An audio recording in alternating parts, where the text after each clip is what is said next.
Вот ионы, егда скончавшися дни пятидесятницы, беша все апостоли единодушны в купе, и быть не запуск небесе шум, яко носимо дыхание Божу, и исполни весь дом, и ежебяку сидяча, и явившися им разделенные языцы, яко огненные, седи же на едином поезду их, и исполнишься всех Духа Свята, и на чашах глаголать иными языки, яко же Дух даяши им провещевать бях уже во Иерусалиме живущие иудеи, мужи благоговения от всего языка, и же под небесем, бывший же гласу всему, снидится народ, и смятешься, яко слышу поедин кожду их, своим языком глаголющих их, дивляхуся в жеси, и чудяхуся,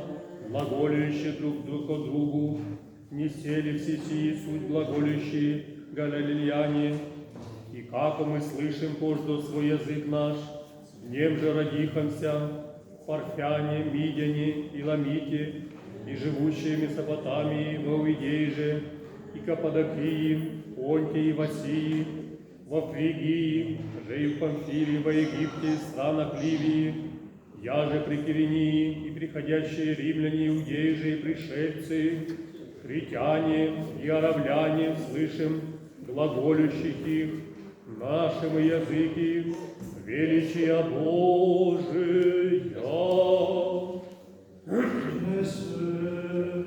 Lecture des Actes des Apôtres. Et soyons attentifs. Lorsqu'arriva le jour de Pentecôte, les apôtres se trouvaient tous ensemble dans un même lieu. Soudain retentit depuis le ciel un bruit pareil à un souffle violent, qui remplit toute la maison où ils étaient assis. Ils virent apparaître une sorte de feu qui se partageait en langues, pour se poser sur chacun d'eux. Alors ils furent tous remplis de l'Esprit Saint et se mirent à parler en d'autres langues, chacun s'exprimant selon le don de l'Esprit. Or, il y avait, séjournant à Jérusalem, des Juifs fervents, issus de toutes les nations, qui sous le ciel, au bruit se produisit, ils se rassemblèrent en foule, et chacun d'eux eut la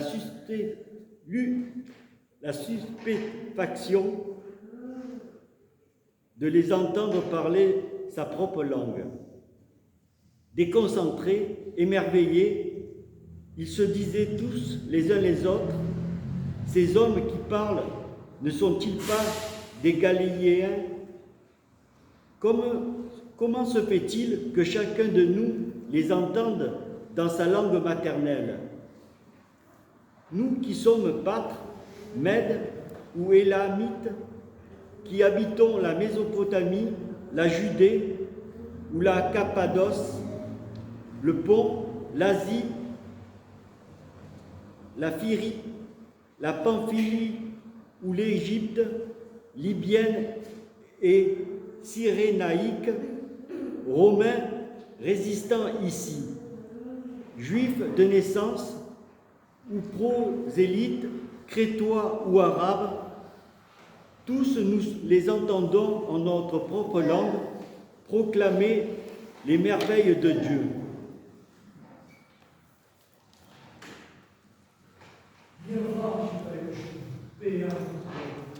И Духове Твоему воспевай, аллилуйя, аллилуйя, аллилуйя. Tenons-nous droit debout pour écouter la lecture du Saint-Évangile.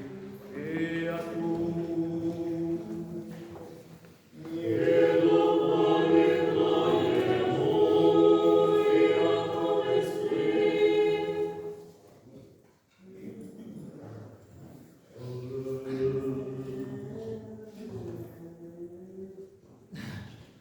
Voyons la lecture de l'Évangile selon Saint Jean.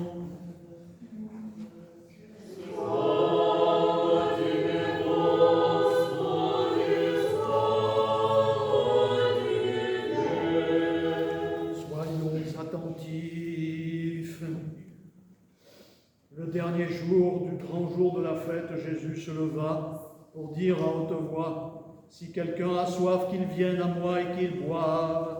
Celui qui croit en moi, selon le mot de l'Écriture, des fleuves d'eau vive couleront de son sein. » Il parlait de l'Esprit que devaient recevoir ceux qui croiraient en lui, car l'Esprit Saint n'était pas encore donné, parce que Jésus n'avait pas encore été glorifié. Des gens de la foule ayant entendu ces paroles disaient, « C'est vraiment lui le prophète. » D'autres disaient, « C'est le Christ. » Et d'autres encore, « Le Christ viendrait-il de Galilée ?» L'Écriture ne dit-elle pas que c'est de la race de David et du village de Bethléem que le Christ doit venir? La foule fut donc divisée à cause de lui. Certains voulaient l'arrêter, mais personne ne porta la main sur lui. Les gardes revinrent trouver les grands prêtres et les pharisiens et leur dirent, « Pourquoi ne l'avez-vous pas arrêté ?» Les gardes répondirent, « Jamais personne n'a parlé comme lui. » Les pharisiens répliquèrent, vous êtes donc laissé prendre vous aussi. Est-il un seul des notables pharisiens qui ait cru dans lui? Maudite soit cette populace qui ignore la loi. L'un d'eux, Nicodème, celui qui était allé de nuit trouver Jésus, déclara, « Notre loi condamne-t-elle un homme sans l'avoir entendu et sans que l'on sache ce qu'il a fait ?» Ils lui répondirent, « Serais-tu galiléen toi aussi? Examine et tu verras que la Galilée ne suscite point de prophète. » Jésus leur parla de nouveau et leur dit, « Je suis la lumière du monde. Celui qui me suit ne marchera pas dans les ténèbres, mais il aura la lumière de la vie. »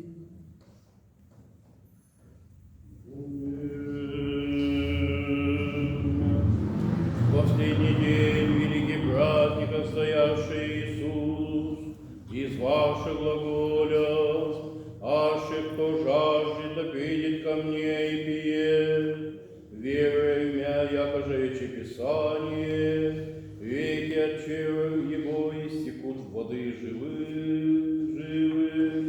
Сия же рече от уст я его же, хотя бы примать верующего имя его, не убобед Дух Святый, яко Иисус не убед прославлен. Мнози же от народа, слышавши слово глаголаху, сей есть воистину пророк, друзья глаголаху, сей есть Христос. О, вижу глаголаху, и да от Галилеи Христос приходит. Не Писание ли рече, яко от семени Давидова, як Вифлеемские веси, и где же бе Давид Христос придет, разве же быть в народе его ради? Нет же от них, хотя уять его, но никто же возложи на них руце. Ведь тоже же слуги по архиереям и фарисеям решаем ги, по что не приведоста его. Отвещаша слуги, не коли же так есть глагол человек, яко сей человек. Отвещаша им фарисеи, и дай вы причине бубысте, и да кто от князь веру огонь, или от фарисей, но народ сей, иже не весь закона, прокляти суть.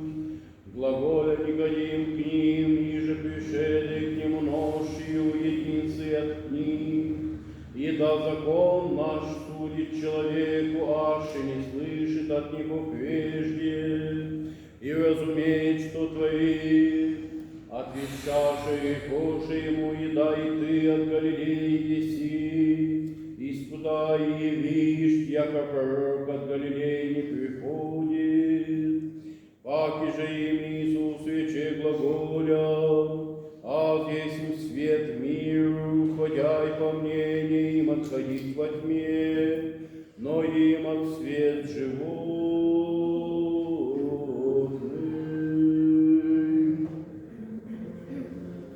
Слава тебе, Господи, слава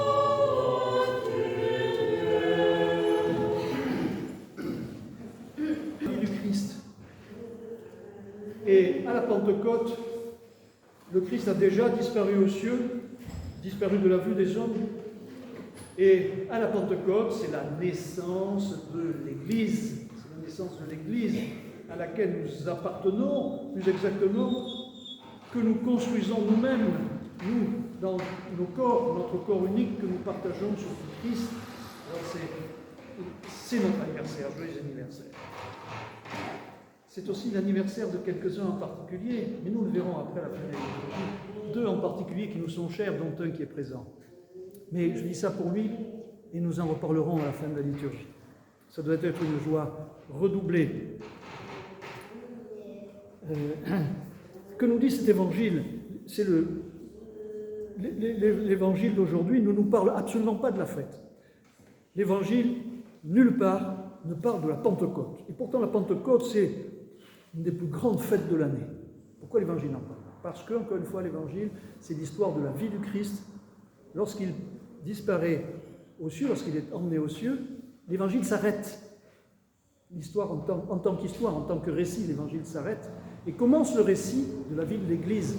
Ce pourquoi le Christ est venu et a institué son Église, a institué ses apôtres, transmis son pouvoir à ses apôtres pour que l'Église se répande, pour que l'Église naisse et fleurisse. Donc, c'est pour ça que cet évangile ne parle pas du tout de la Pentecôte. Mais il l'évoque un petit peu.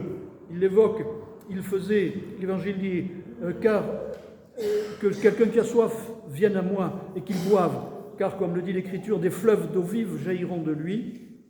C'est déjà une allusion. En disant cela, il faisait allusion à l'Esprit que devaient recevoir plus tard ceux qui croiraient en lui. Donc, il le prépare, il le prédit, bien sûr, il sait tout, mais il le prépare et il l'annonce.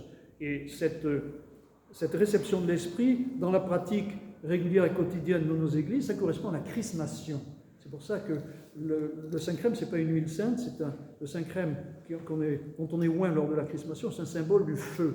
C'est un symbole igné, comme on dit, ignus, le feu. C'est un symbole igné. C'est la même chose que ce que les apôtres vont recevoir lors de cette Pentecôte. Alors, comme vous savez, nous aimons bien de temps en temps faire des petites parenthèses, souligner certaines choses qu'on n'entend pas forcément ailleurs, mais ou qui attirent notre attention. Eh bien, avec un peu d'humour, mon œil était surpris de lire ce que disait Nicodème aux pharisiens lorsque il est venu leur parler de Jésus. Et Nicodème dit aux pharisiens, « Notre loi nous permet-elle de condamner un homme sans l'avoir entendu et sans savoir ce qu'il a fait de mal ?» Ça me fait un peu sourire. Même les pharisiens n'avaient pas osé faire ce que certains aujourd'hui n'hésitent pas à faire. Je ferme la parenthèse. C'est un peu mondain. Eh bien, le Christ parle de ce flot. Il annonce la réception de l'Esprit Saint, il annonce que quelque chose va être envoyé, quelque chose va être reçu par les apôtres. Et il en parle comme d'un flot. Il en parle comme d'un flot. Eh bien, c'est ce que décrit la réception de cet Esprit Saint, c'est ce que décrit les Actes des Apôtres, le chapitre des Actes des Apôtres que nous avons lu aujourd'hui, que nous avons entendu. C'est la naissance de l'Église. Que se passe-t-il? Ils sont tous enfermés dans une seule pièce, claquemurés, par peur des Juifs, nous disait l'Évangile, nous disait les Actes, claquemurés, et au cours de ces 10 jours qui séparaient l'annonciation de la Pentecôte, le Christ est apparu plusieurs fois, comme je le répète, pour qu'on s'y habitue et qu'on n'ait pas peur des mots, qu'on ne fasse pas de fondamentalisme à l'envers. Le Christ s'est téléporté au milieu d'eux pour les enseigner, pour les bénir, pour parachever leur enseignement, mais ils étaient toujours renfermés. Et puis là, que se passe-t-il? Il y a un grand fracas, un tonnerre, et ils reçoivent l'Esprit Saint. Il se manifeste de différentes façons, de façon sonore et de façon visuelle, toujours de façon sonore et de façon visuelle. Souvenez-vous, lors du baptême du Christ, il y eut un grand tonnerre, une grande voix fut entendue, et ceux qui étaient présents ont vu aussi un signe visible, une colombe. Et là, c'est pareil, il y a eu un grand fracas, un signe sonore et un signe visible, des langues de feu qui sont descendues sur eux, c'est-à-dire ils ont été inondés par le feu. Des langues de feu qui sont venues sur eux, sans les brûler, sans les consumer, Et qu'est-ce qui se passe tout de suite après? Immédiatement, ils ont été remplis de l'Esprit Saint, nous disent les Actes. Qu'est-ce qu'ils ont fait? Ils sont sortis. Ils ont fait péter les portes de là où ils étaient. Ils sont sortis à la lumière. Ils sont sortis à la lumière. Et il n'y en a pas un qui a dit je vais voir si je peux sortir, s'il n'y a pas de juifs dans le coin, on peut y aller. Non. Dès qu'ils ont été pleins de l'Esprit Saint, aucune crainte humaine, rien, ils sont sortis direct, sans hésitation, et sans revenir en arrière. Ça fait penser à quoi? À l'accouchement. 40 semaines après, dans le ventre de la maman, tout d'un coup, il y a 40 semaines à 10 jours près, puisque les computes n'est pas pile poil, l'enfant il sort quand il veut, au bout de 40 semaines. Et bien là c'est pareil, au bout de 40 jours dans l'isolement, plus 10, tout d'un coup, ils étaient prêts et la descente de l'Esprit Saint était comme les contractions. La descente de l'Esprit Saint, et pouf, ils sont sortis, ils sont nés à la lumière. Et voilà que les apôtres sont sortis et sont nés à la lumière. C'est vraiment la description d'une naissance qui est, irrépressible.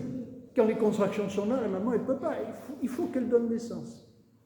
Les apôtres, ils n'ont pas hésité une seule seconde. Il fallait qu'ils sortent. Et elle est irréversible. Et c'est parti. Ils sont partis dans la lumière. Ils sont partis au devant du peuple. Ils sont partis accomplir leur mission. Ils sont partis répandre la parole. Et les actes des apôtres nous disent à propos de ce parler en langue, dont on a fait il y a eu beaucoup de glosses là-dessus, notamment dans d'autres branches de la chrétienté, où on a assisté à des dérives qui n'étaient pas très tout à fait saines, ni saintes. Eh bien, que se passe-t-il? Ils parlent d'abord entre eux. Les actes nous disent qu'entre eux, alors qu'ils ne sont pas encore sortis, ils ont commencé à parler en différentes langues. Bon, c'est un petit peu comme un crash test, on dirait. Ils commencent à parler entre eux en différentes langues, mais très rapidement, ils sortent, et là ils parlent. Et ce que nous dit les actes, c'est que chacun, et d'ailleurs les actes racontent comment chaque peuple, chaque population qui parlait des dialectes différents s'étonne. Et ils échangent leur étonnement entre eux, ils disent « Mais comment ça se fait que toi tu comprends, moi je comprends, toi tu comprends ?» Dans chacun dans notre langue, le même propos qui est dit. C'est-à-dire ils parlaient une langue que tout le monde entendait. Ils parlaient une langue que tout le monde entendait, qui n'a rien à voir avec les babiles absconses que certains qui pensent parler en langue font blablabla. Pardon de cette caricature, mais ne vous y trompez pas, ne vous faites pas attraper. C'était une vraie langue que parlait, qui était compréhensible, non seulement compréhensible par un, mais par deux, par trois, par quatre, par plusieurs. Elle était compréhensible. Certains auteurs, certains pères anciens disent qu'ils parlaient la langue primordiale, c'est-à-dire que un petit peu une langue qui pourrait se référer à celle qui aurait pu être celle d'Adam et d'Ève. Ils parlaient d'une langue, et surtout la langue du cœur.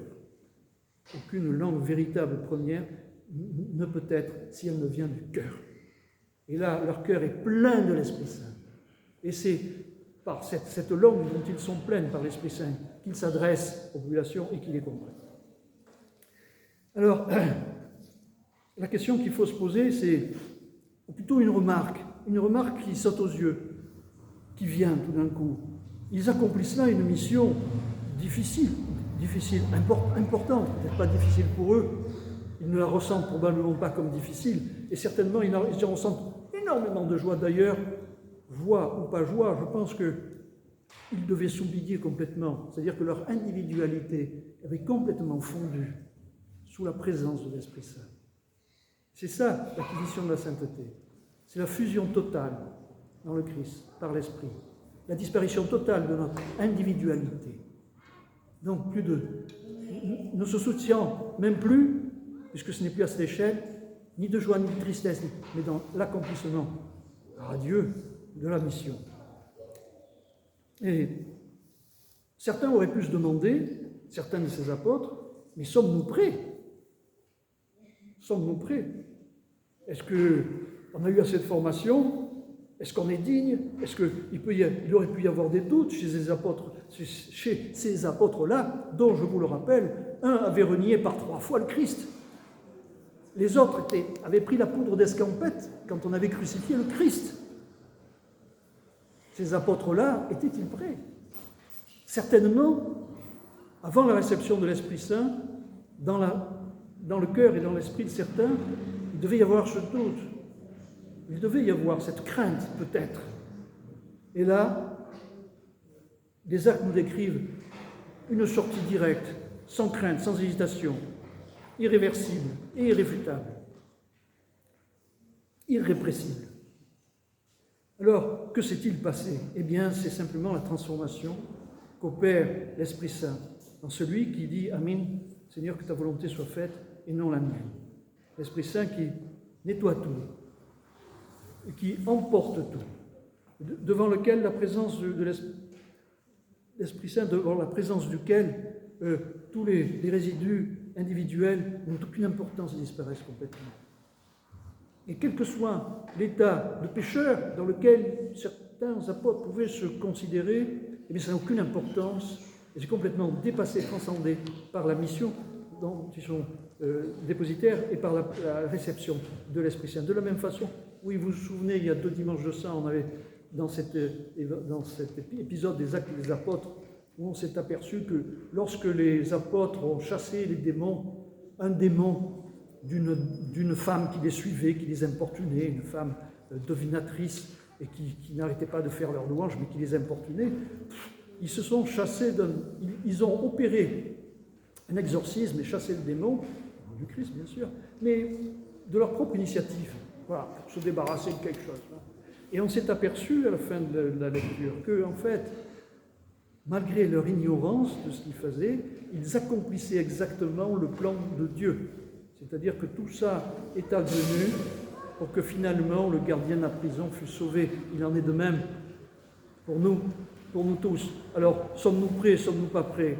On peut avoir cette crainte, mais devant cet exemple, il n'y a plus de crainte à avoir. Dans l'état où nous sommes, à quelque niveau que nous soyons orgueilleux, flemmards, pas formés, pas qualifiés, pas compétents, on peut se poser ces questions. Eh bien, malgré tout, Dieu nous envoie, le Seigneur nous envoie pour témoigner. Le Seigneur nous envoie pour témoigner et nous devons être sûrs, à l'exemple des apôtres, que notre niveau, notre état, selon notre estimation humaine, selon ce qui nous ensemble, d'un point de vue humain et de notre propre point de vue, eh bien, il n'a aucune importance. Par le baptême et la réception de l'Esprit Saint, nous sommes, chacun de nous, de dignes vecteurs de la présence de l'Esprit Saint, de dignes vecteurs de l'Esprit Saint. Et nous sommes, chacun de nous, par le baptême, frères du Christ, en union avec le Christ, dans l'unité avec le Père. Et c'est cela que nous devons manifester, c'est cela que nous devons tendre à vivre en faisant disparaître nos lourdeurs, nos pesanteurs individuelles, quotidiennes.